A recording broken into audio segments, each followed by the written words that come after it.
Hello everyone, প্রতিদিনের মতন কিন্তু আজও চলে এসেছি নতুন একটা এনার্জেটিক ব্লগ ভিডিও নিয়ে। তো বন্ধুরা, আপনারা সবাই কেমন আছেন? আশা করি সবাই ভালো আছেন। আমিও কিন্তু বেশ ভালো আছি।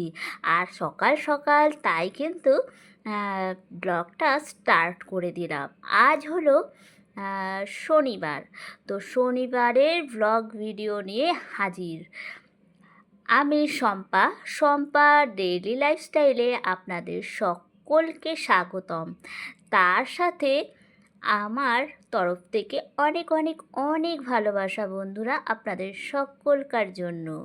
তো সকালে গেট খুলেই একদম সবার প্রথমে গাছে দেখছি ফুল ফুটে আছে, কিন্তু না বন্ধুরা, ভীষণ খারাপ লাগে সকালে উঠে যখন গাছের দিকে তাকাই তো ফুল গাছগুলোতে সেই আগের মতন গাছ ভর্তি সাদা টগর ফুলে ভরে থাকে না।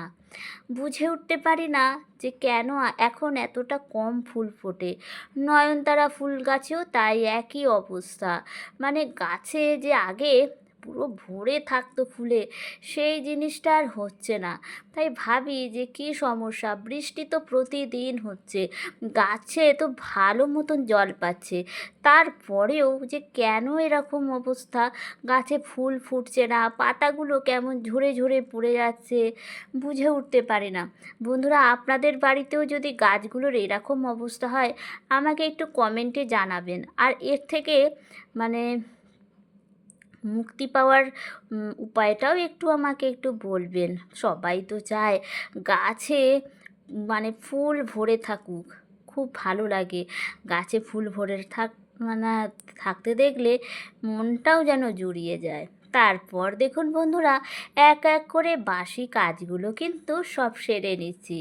সকাল তো হয়ে গিয়েছে, এখন কি আর বসে থাকার সময় আছে? একদমই নয়। বসে থাকলে তো সংসারও দাঁড়িয়ে যাবে, তাই না? কেননা আমাদের ওপরেই তো চলে, আমরা যারা গৃহবধূ তাদের মধ্যে দিয়েই কিন্তু সংসারটা এগিয়ে যায়। আমরা বসে পড়লে সংসারও বসে পড়বে। তাই বসে থাকার কোনো উপায় নেই। সূর্য যখন উঠে গেছে, সকাল যখন হয়ে গিয়েছে, তো মানে আমাদের তো দৌড়াতে হবে। তার মধ্যে আজকে তো হচ্ছে একটা বিশেষ দিন।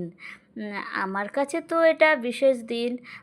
কি আজকে কি আছে বলুন তো বন্ধুরা? আজকে পারলে একটু জানাবেন যে আজকে কী আছে। আমি তো অবশ্যই বলছি যে আজকে আমার কাছে বিশেষ দিন। কেন আমার কাছে না, অনেকের কাছেই আজকে একটা খুব ভালো দিন। তো যাই হোক, সকালবেলায় উঠে এবার এক এক করে সব বাসি কাজগুলো সেরে নিচ্ছি। জানলাটা অনেকটা উঁচুতে, আর আমি তো একটু খাটো, তার জন্য হাতে পাই না। তো হাজব্যান্ড এই পিঁড়িটা রেখে দিয়েছে। মানে পিঁড়িটা আমি আমার সুবিধার জন্যই কিনেছিলাম। তো হাজব্যান্ড বলেছে তুমি এটার ওপর উঠে জানলাটা খুলতে পারবে অনায়াসে। তো তাই আমি ওই জানলাটা এর ওপরেই, পিঁড়িটার উপরে উঠেই সবসময় খুলি, হাতে একদমই পাই না। আর বন্ধ করার নিয়মটাও হাজব্যান্ড দেখিয়ে দিয়েছে। অন্য একটা ভিডিওতে অবশ্যই দেখাবো জানলাটা আমি পিঁড়িতে না উঠে কি করে বন্ধ করি। আমার হাজব্যান্ডের মাথায় কিন্তু এরকম ছোট ছোট বেশ ভালোই টিপস আছে, যেগুলো আমি কাজে লাগাই, আর আমার কিন্তু অনেকটাই সুবিধা হয় কাজ করতে। তো এদিকে গল্প করতে করতে কিন্তু আমার ঘর কিন্তু ঝাড়ু দেওয়া, মোছা সমস্তটাই হয়ে এসছে। এবার যেই কাজটা বাকি থাকে, এবার সেই কাজটা করে নিলেই কিন্তু আমার আশিবাসি কাজ একদম কমপ্লিট।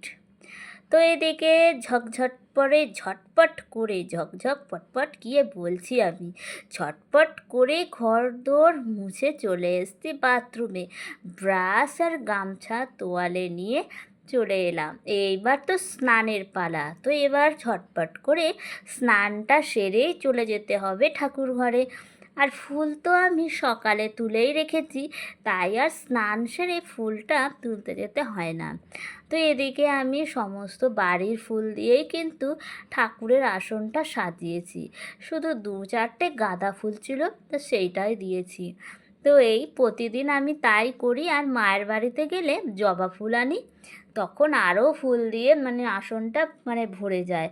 কিন্তু 2-4 দিন মা বাড়িতে ছিল না, তার জন্য মায়ের বাড়ি যাওয়া হয়নি, তাই জবা ফুলগুলো আনা হচ্ছে না। তবে হ্যাঁ, আজ থেকে কিন্তু আবার মায়ের বাড়িতে যাচ্ছি। আজ হলো শনিবার, আজ মা সকালেই বাড়ি ফিরবে। তো আশা করছি বিকালের দিকে আমি অবশ্যই যাব মায়ের সঙ্গে দেখা করতে, আর সাথে অবশ্যই যেটুকু পারবো জবা ফুল তো নিয়েই আসবো।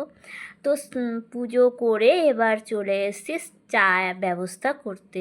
এদিকে আমার শ্বশুরমশাই শাশুড়ি মায়ের জন্য চা তো দিতে হবে সকালে, তাই তাড়াতাড়ি করে চলে এসেছি পুজোটা দিয়েই একবারে কিচেনে।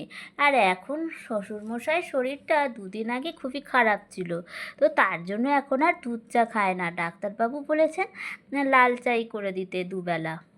আর এইদিকে দেখুন বন্ধুরা, প্রতিদিনের মতন সেই বৃষ্টি শুরু হয়ে গেছে। বৃষ্টি যেন পেছন ছাড়ছেই না, প্রতিদিন হবেই। মানে সকাল থেকে একবার শুরু হয়, আবার থেমে যায়, আবার শুরু হয়, এইভাবে সারাটা দিন রাত চলতে থাকে বৃষ্টি। যখন খুব গরম পড়ে তখন ভাবি যে একটু বৃষ্টি হলে একটু আরাম পাওয়া যায়, স্বস্তি পাওয়া যায়। এরপর যখন আবার বৃষ্টি শুরু হয় তখন ভাবি এই জামা কাপড় শুকোচ্ছে না, ঘরগুলো যেন কেমন ভিজে ভিজে হয়ে রয়েছে, জামা কাপড় ভিজে ভিজে, আর ভালো লাগে না। রাস্তাঘাটে বেরোলে সেই কাদা প্যাচ প্যাচ জল, সত্যিই ভালো লাগে না। মানে কোনোটাই একঘেয়েমি বেশি দিন থাকলে আমাদের ভালোই লাগে না। সেই রকম এখন ওই বৃষ্টি, বৃষ্টি তো পেছনই ছাড়ছে না। তো আজকে তো শনিবার, তার উপর আজকে হলো বিপত্তারিণী পুজো। তো বিপত্তারিণীর ব্রত আমি সেরকমভাবে রাখি না, কিন্তু হ্যাঁ, ধাগা কিন্তু প্রতি বছরই পড়ি। তো আজকে বিপত্তারিণী ব্রত, তো আজকে শনিবার, তো আজকে করছি এই কুমড়ো শাক। কুমড়ো শাক গাছের, আমাদের বাড়িরই মানে কুমড়ো শাক, তো হাজবেন্ড সকালবেলায় কেটে দিয়েছে, এখন সেগুলোই আমি কেটে নিচ্ছি। তো আজকে কুমড়ো শাক করব, আর একটু কাঁকরোল আলুর তরকারি করব। ব্যাস এটাই আমাদের দুপুরে মানে ভালো মতনই হয়ে যাবে। আর আমার শ্বশুরমশাই আবার এই আজকে শনিবার দিনগুলো, অমাবস্যার দিনগুলো ভাত উনি খান না, তো ওনার জন্য একটু ডালিয়া করে দেবো। তো এই যে বললাম বিপত্তারিণী পুজো, আমার শ্বশুরমশাই, আমাদের বাড়িতে মন্দির রয়েছে, মায়ের মন্দির। তো শ্বশুরমশাই প্রতি বছর আজকের দিনে কিন্তু নিজের মতন করে বিপত্তারিণী ব্রত করে, আর বাড়ির সবাইকে বলে দেয় যে ঠিক টাইমে এসে মানে ঠিক টাইমে এসে সকলে যেন ধাগাটা পরে নেয়। তো আমিও আমার সময় মতন মানে রান্নার কাজগুলো গুছিয়ে চলে এসেছি এই ধাগাটা পরে নিতে। আর এখানে এসে দেখছি আমার শ্বশুরমশাই তো খুব খুশি, যেহেতু দেখছে যে ক্যামেরাতে ভিডিও হচ্ছে। তো আমার শ্বশুরমশাই জানে যে আমি যদি ভিডিও করি, তো আমার শ্বশুরমশাইয়ের পরিবারের যারা আছে, ভাই, ভাইয়ের বউ, মানে আমার কাকা কাকি, কাকি শাশুড়ি, জেঠি শাশুড়ি, তাদের ছেলেমেয়েরা মানে দাদারা, সবাই দেখবে। তো আমার শ্বশুরমশাই বাড়িতে যখনই পুজো হয়, কোনো অকেশান হয়, শুধুই বলে ফটো ছেড়েছিস, ভিডিও ছেড়েছিস, খুব ভালোবাসে। তো যখন দেখলো যে আমরা ভিডিও করছি ভীষণ হাসছিল। আর এই যে বাড়িতে ওই যে কোনো অনুষ্ঠান থাকলে, ছোট হোক বড় হোক, বাড়ির সবাই যখন এক এক করে মানে আসে, একসাথে মিলিত হই, সত্যি খুব ভালো লাগে। তাই আজকে একটু রান্না বান্নার দেরি হয়ে গেছে, তো কিছু করার নেই। এই যে সবাইকে কিন্তু শ্বশুরমশাই সবাইকে ধাগা পরিয়ে দিচ্ছে। আরও সবাই ছিল, আমার দেওর, আমার যা, ভাসুর, বড় যা, তাদের ছেলেরা সবাই ছিল। তাদের আর ক্যামেরা শ্যুট করতে পারিনি, মানে আমি তো তখন রান্নার জোগাড় করছিলাম, তা তাদেরগুলো করতে পারিনি। আমি যখন গেলাম, যারা যারা ছিল তাদেরকে আমি সবাইকে দেখালাম ভিডিওতে। সবাই হচ্ছে আমার পরিবারের সদস্য। তো যাই হোক, মানে ধাগা পরে চলে এলাম আবার কিচেনে। রান্না বান্না তো করতে হবে, তাই না? পুজো বলে তো আর বসে থাকলে হবে না, তাহলে তো পেট খালি থেকে যাবে, দুপুরে তো এমনিই খিদে পেয়ে যাবে। তো চলে এলাম, কুমড়ো শাকটা করে নিয়েছি, আর ওপরে বড়িগুলো ছড়িয়ে দিলাম। কুমড়ো শাক চচ্চড়ি বা যে কোনো শাক চচ্চড়িতেই এরকম বড়ি দিলে কিন্তু ভীষণ ভালো লাগে। তারপর হাজব্যান্ড বলল, শাক হয়ে গিয়েছে, আমাকে একটু দাও, খেয়ে দেখি কেমন হয়েছে। তো খেয়ে বলছে ভীষণ টেস্টি হয়েছে, ভীষণ ভালো হয়েছে। তো যাই হোক, আমার শ্বশুরমশাইও ঠিক এই রকম, মানে এই কুমড়ো শাক বলুন, পালং শাক, পালং শাক, লাউ শাক, এগুলো হলে বলে এরকম এক বাটি দিয়ে দিতে, বসে বসে ওই 11:30 এরকম টাইমের মধ্যে দিয়ে দিলে বসে বসে, শীতকাল হলে রোদে বসে খাবে, আর গরমকাল হলে ঘরে বসে খায়। তো যাই হোক, খুব ভালোবাসে খেতে। আর এই যে দেখুন, আমার শ্বশুরমশাইয়ের জন্য ডালিয়া কিন্তু রেডি করে দিয়েছি, কিন্তু গাজর দিয়ে আজকে করেছি, আর সেরকম সবজি আর পেলাম না, তাই গাজর ছিল, গাজর দিয়ে করেছি। আর এই যে এক বাটি সবজি দিয়ে দিয়েছি, মানে শাক চচ্চড়ি, এই দিয়ে কিন্তু আমার শ্বশুরমশাই মানে ভালো মতনই খেয়ে নেবে, কেননা কুমড়ো শাক চচ্চড়িটা রয়েছে। আর শাক চচ্চড়ি পেলে আমার শ্বশুরমশাইয়ের আর কিচ্ছুটি লাগে না, খুব ভালোবাসে এই শাক চচ্চড়ি খেতে। তো এবার চলুন আমি আজকের রান্নাগুলোর ফাইনাল লুক আপনাদের সাথে শেয়ার করে নিই। এই যে আমার কুমড়ো শাক চচ্চড়ি, সব রকম সবজি দিয়ে বড়ি দিয়ে এটা করেছি। আর এই যে কাঁকরোল আলুর তরকারি, এটা কাঁকরোল আলুর তরকারি। এই কাঁকরোল আলুর তরকারি কিন্তু আমার হাজব্যান্ডের ভীষণ ফেভারিট, মানে ওর জন্য আমাকে কাঁকরোল আলু তরকারিটা করতেই হয়।